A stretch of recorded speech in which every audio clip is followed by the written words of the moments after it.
be like really human. Hey everyone, it is Marina and Ben, and we're going to be really human on this Jungle podcast. Welcome everyone to the Jungle little podcast, and I am joined here in a very human way with Ben Mottram from C Expert. I'm not going to say that in a running way and make it sound like something different. So just for those listening, Ben is an expert in CX and all things customer experience, and he's recently joined the Jungle community. So we have the joy of working with him to present him to our B2B clients. But yeah, welcome, Ben. Welcome to lovely to be here in a really human way. Yes. Just for those of you who are listening going, what the hell? We were just chatting before about AI and pros and cons, which we're going to talk about today. And thought, you know what, let's just make this podcast super, super human. So Ben and I go back in our previous, probably like 2 or 3 lives before when we were both at Telstra. Yes, in early to mid-90s, yeah. Wow. Back then, I had long hair, by the way. I've actually got a photo up here. Right. Yeah. Do you want me to get it? Go on. Let's make this. You might want to watch this podcast. Anyway, while I'm doing that, tell everyone what you do. Okay, all right. So I have been running my own customer experience consultancy since 2014, before customer experience was even a thing here in Australia. And I help clients to improve their CX. So if you're looking for the edge on your competitors, understand your clients, understand their pain points, deliver an experience to them consistently, and you will get the competitive advantage that you desire. Okay, let's have a look at that photo. Don't ask why. I don't know if you can see it. Oh, no, hang on. Bugger. Hang on. Oh, yes. Can you see? Yes, can you see it I remember that. Do you remember how funny is that? Look at that. White shirt, blue suit. Yeah, that's how I hear from back then. That's how you remember me. Yeah. You were very busy. Yeah, I am. You still are. Yeah. I still am. Anyway, it's this competitive advantage back at in terms of customer experience. So it's not, I mean, what you do is not just about customer service or NPS or yada, yada, yada. It's actually trying to re-engineer the business to get focused back on what customers really want, isn't it? Yeah. And NPS, CSAT, customer effort score, they're just ways of measuring the experience. So you design an experience. First of all, you understand who you're designing the experience for. So at the moment, I'm doing a customer research project for a client. Then you design an experience based on what those customers' expectations are of you, and then you measure it. And one of the metrics that you can use to measure the experience is NPS. Yeah. I'm doing some restructuring work, and I'm doing some work for government, and I often, in a non-weird way, think about you and the work you do. As long as it's non-weird, I'm okay with that. Non-weird. Yeah. I sit here and I'm listening to these people speculate around what citizens and ratepayers and, want. And there's such a massive overlap between what we do in customer experience, like the work you do. I mean, why don't they just redeploy those frameworks to figure out what people really want? Why don't they reinvent all this shit all the time? Yeah. It would seem to make more sense. It's not difficult. Yeah. But what people say is difficult, to sometimes digest. Customers will tell you things about the service offering that maybe you don't want to hear. And it's quite confronting. That's one thing I've noticed over the years of work. Yeah. They did some research a few years ago now, but 80% of CEOs said that they had a good or really good customer experience, and only 8% of their customers agreed. One of the things I do for my clients is to help identify those blind spots that they have, and I do it in a very tactful way, so it's not too confronting. Yeah, there's a lot of ego in it. You spend all this time with business improvement teams, and everyone's thinking that they're doing a great thing, but no one's asked a customer. It's sort of weird. So get customers into when you're designing an experience, get them in there. Like if you're doing a customer journey mapping, which is how you sort of diagnose the current experience, make them part of the workshop so that they can, validate what you're coming up with. Yeah. Do you know one thing, just on this theme of how this idea could be reused, big institutions like NDIS and, though aged care, all these people who purport to be so amazing at social services and social impact, like I would challenge them to actually get their customer experience properly measured and Mm. assessed and have the genuine bravery to actually look at it Yeah. harshly and go, "It's the best we can do." Because Mm. the social impact would be massive if they could, improve the experience for participants a bit. Yeah, yeah. Oh, look, I was having a chat to a customer experience expert who deals in the health and the aged care industry on Sunday. We caught up for a bit. Mhm. We had a big discussion about who's the customer in aged care. Because I mean, you would, instinctively you would go, oh well, it's the person in care. But I would make a pretty good argument that it's the family of the person in care. They're the ones that you will be having the majority of the communications with. So there's a primary customer and a secondary customer in those situations. Yeah. Yeah, we used to call them shadows, the shadow customer, a bit like Oh a yeah, shadow director. Yeah, and yeah, they reach over and they have massive influence over, yeah, particularly in NDIS aged care. Yeah. yeah, Yeah, yeah, there you go. completely. Interesting. Let's talk about AI. What are your thoughts around AI and Yeah. customer experience?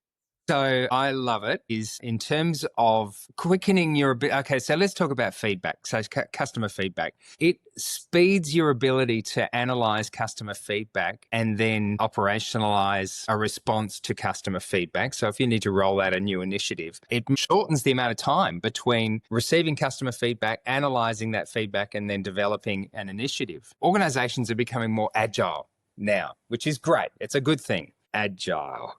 I'm not talking about a project management methodology. I'm talking about the ability to respond to market conditions. So that's great. And even myself, at the moment I've got like a 400-page interview transcript that it's got about 15 interviews in there, and I'll Mm. just chuck that into Google Gemini and say, right, give me 10 themes and 5 verbatims to support each theme. And what would have normally taken me days to do is now going to take a couple of seconds. So that's really Yeah. handy. AI chatbots and, mean companies can now provide 24/7 support around the clock without the need for humans. But, there's two sides of the coin. It dehumanizes interactions. Oh, And yeah. I did read a story this morning about a fintech company called Klarna who were gung ho and we're talking about the operational. They just invested in AI and were handling like 75% of their customer interactions through AI, but have now pulled back on that because their words, while AI-based solutions helped cut costs, they failed to meet the company's standards for customer experience. So Yeah. they're now hiring humans again to deal with customers. I think a lot of people don't understand. A lot of those bots are created by business analysts or people who interpret the business, and then they're trying to shove the information into these bots as a first pass, and then the bots will learn based on whatever their foundational, grounding is.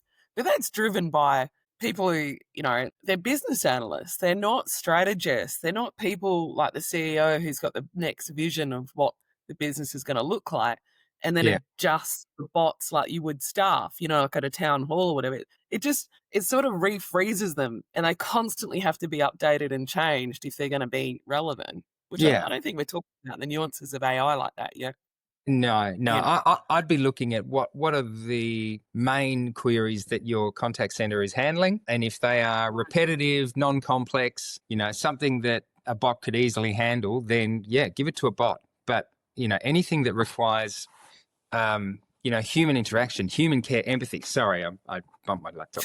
that's all right. In a very human way. Anything that requires that sort of human empathy, that is complex, then yeah, don't ever throw them the way of a chatbot. It just won't handle it. And Klarna's finding that out. I think I don't know if there's any statistics or research being done yet around the declining loyalty from customers towards organizations as the organizations have made a decision to dehumanize the relationship. Mm, Therefore, the richness of the customer's loyalty towards it diminishes as well. yeah, To me, it feels like a big strategic bet, to go, we're actually going to mess around with customer loyalty, potentially, by, embedding this proxy human in it. It's not a real human. I don't know what your thoughts are. Yeah. AI does enable you to hyper-personalize the experience. So AI can look at your purchase history, your browsing history. It can make decisions based on what it knows about you, which can be kind of creepy, I admit. But in some ways, you could argue that it could even increase loyalty because of this extra personalization that can now be offered. Yeah. Me, I'm not. I love dealing with people. I'm a people person. You are too, because we're having a human call right now. Yes. Yeah. So the brands I'm most loyal to, generally there's people behind them they're the ones I'm most loyal to rather than the brands themselves. Yeah, it's true. It is true. It's like, it is weird though how that loyalty will contort over time, which I'm just going to do a little gossip, right? Which is the story we were talking about before. Uh-huh. All right. So the big, massive name drop. I was on SBS Insight as a panelist around AI, and it was good. So that the setting is like like a 360 studio. So there's cameras everywhere, and you never know when the camera is going to be on your face. So, which plays a part of this story. So theme is AI friend or foe? They give some little stories, and there was a couple of so-called, I say so-called experts. They're not like people who work in the field. They're just, Yeah. I don't know. I don't know. I don't know if I call them experts. Self-declared. They were there, right? Yeah. And there was this really interesting experiment where they had a composer who was a very well-known or well-accomplished composer, did lots of movie scores, stuff like that. And he was there. He was asked to play a piece of his music, and then they played some AI composed music. And the funny thing is that bot that created the AI version of the movie score music had been built by this composer.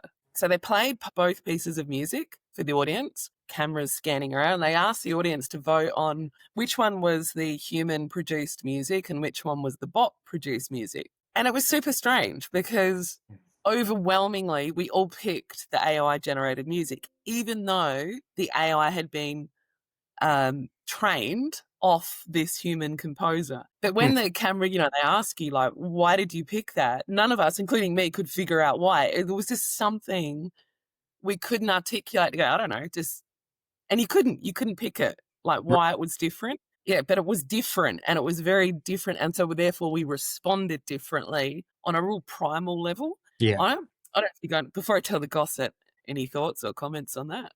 Maybe it was too formulaic, the music. I don't know. I haven't heard. Yeah. Yeah. It was weird. It was just like a weird thing. But here's the BS part of that whole thing, right? So that guy, don't Google this because you got to figure out who he is. But Okay. he got a Guinness Book of Records for the longest piano playing. But as the story unfolded, it actually wasn't him playing it for the whole time. He took a break and a nap, and it was his bot playing it, but they still gave him the award. That's garbage. That devalues world record as far as I'm concerned. I don't know. If I get a robot to set the long jump record while I have a nap, can I don't know. Sounds all very suspicious. I agree. And it was so stressful because there were cameras everywhere and I had to keep my face really neutral rather than my normal face of going, that's not a world record. That's not a human. Yeah. That's a dude trained. Anyway, bless him.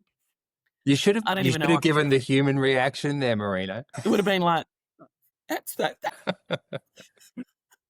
Anyway, so all right, really quickly, what do you think the future of AI is what's it going to look like for us in business, do you think? 5 years' time? Yeah. Well, in 5 years' time, we'll all be enslaved by AI. So it will become self-aware sometime through the middle of next year, and that's it for us. No, look, I think companies will get better at it requires an understanding of your customers. Like, what are they prepared to deal with in terms of how do they want to interact with you? And then you can deploy AI for those interactions where they're happy to be handled by a robot. It'll get smarter. It'll handle more stuff. I fear for design companies, production companies, because, these AI is already threatening them, like marketing companies. These are, you can just ask, ChatGPT to formulate a marketing campaign for you now and bang, it happens like that. And it might not be as good as what you can get from a marketing company, but it's pretty good. Yeah. What about if the future, we have like a chapter in our business future that is all the mass marketing just gets stressed out and falls apart. So everyone's just like, ugh, because no one believes it. No one trusts it. Everyone's tired of it. And then in the shadows of that broken ruins, all these green shoots reemerge of proper human, albeit smaller organizations who are very human driven, more niche, but they will be a bit clunky or a bit more genuine, but they won't have that sort of repulsion. I think a few of us are getting a bit, we're actually getting a bit repulsed by the whole AI thing. Yeah. Maybe that's our future. Well, I hope so, because, more humanity is a good thing. All right, next time with conviction. More humanity is a good thing, as long as it isn't some guy who owns a garden centre going, I hate those ads that just scream at you and that, are they Remember just... the doors ad? Oh, yeah. No, terrible. Terrible. I'm a massive ad muter. I just, boom, not interested. Very hard to get to me. I did hear my cousin last night talk about she was psychologically scarred by the latest ads around health and well-being. She feels like they're targeting her for belly fat. I was like, what the hell? They're not targeting you, man. But if it's sort of causing some issues, maybe go to a sit-up instead. Just saying. Wow, she's a bit of tough love there. Well, then I reminded her, remember that TV ad that would have been around our era about the kid with the broken bottle on the beach? No. And it had that frightening music. It was that Keysab about doing litter on the beach. Yes, yeah. And it had that eerie music in the background, so singing, someone's going to get hurt this summer. And that kid then put... Yeah, and the bottle was sticking up in the sand, right? Yeah. Everyone Google that. Anyway, enough of this extremely amusing little... I knew we'd have fun like this. For those of you who are interested in working with Ben, you too can enjoy these sort of fun sessions and take advantage of his huge intellect and passion for customer experience. You can find him on the Jungle. And we will also put his other details if you want to reach out to him directly and see if you can work with this amazing man. And any final thoughts before I ask you our 3 magical questions, Ben? Yeah, I'm looking forward to that. Any final thoughts? No. Get in touch. Let's have a coffee. I'm good at coffees. I'm good at beers. I'm good at whiskies. And I can vouch for that. Marina and I had whiskies at my brother's bar. So if you're in Adelaide, let's do whiskies at my brother's bar. That sounds like a great idea. I've also found my Cuban cigars. Really? We should have had a show and tell everyone. No one's going to watch this anyway. But anyway, they're actually from Havana when I was in Cuba. Yeah, right. Properly sealed Cubans. Right. So, next time. Because that's the other thing. That's the reason that Marina brought cigars out, is because you can smoke them on the balcony of my brother's bar, which is called Ralph Louis Frederick, for anyone who is interested. Better give him a plug. Give him a plug, and I'll bring my cigars and we'll drink whiskey and Anyway, all right, final. It's been an absolute pleasure. I thoroughly recommend for all of you guys out in B2B world being able to grab some time with Ben. Our final questions. All right. Go. Final ones. All right. Our top 3 questions. Favorite ice cream? You know what? I used to work at Norgan Vase. It's an ice cream parlor. I eat vanilla. That's what I eat these days. But when I worked at Norgan Vase and they gave me a knockoff ice cream every day, I would have boysenberry cheesecake. I don't like those mashups. No. Was delicious. Although, green, I'm judgy on There's ice no cream, wrong answers. There's no wrong answers here. I don't know. I got close in the realm of wrong. All right. I like green jelly ice cream that Dairy Valley used to make, but they stopped making it because I was the only person in the world who clearly ate it. Anyway, right, different question. Kiss fan or David Bowie? I mean, I was a massive Kiss fan growing up. I had cards and posters on my wall and everything. And I went to a friend's place a couple of weeks ago and he had on vinyl every Kiss album right up to Unmasked. And then he said they just went downhill after that. But Bowie, in my later years, Bowie, Yes, Yeah. just stands the test of time. All right. Yeah. Good recovery there. Yeah. That's All right. I was We'll in do the the realm final of one. wrong again, wasn't I? We're getting close. I was like, hang on, because I love Kiss too. But yeah, after that. All right. Queen. I will do a final one. Queen or Rolling Stones? Oh boy, that's tough. That is tough. I'm gonna go Stones. I'm gonna Okay. go Stones. Yeah. There Although was no wrong answer in that one. no, but Yeah. Queen's very, very good. But by Stones, I'm also including Keith Richards' solo career as well. Well, okay. Mm, Controversial. mm. Anyway, I can't see AI ever being able to emulate those amazing talents No, in whatever they try. not All at right. all. Well, thank you so much. We've gone way over time, but what fun. And it's been a show and tell. We've seen old photos. Yeah, huh? We've seen sports. We've Mm-hmm. been talking about rubbish ice cream. All right, that's it. All the contacts and links will be in the little description box below. Thank you so much for your time today, Thank you, and Maria. Be here. see you at the bar soon. Okay. Bye.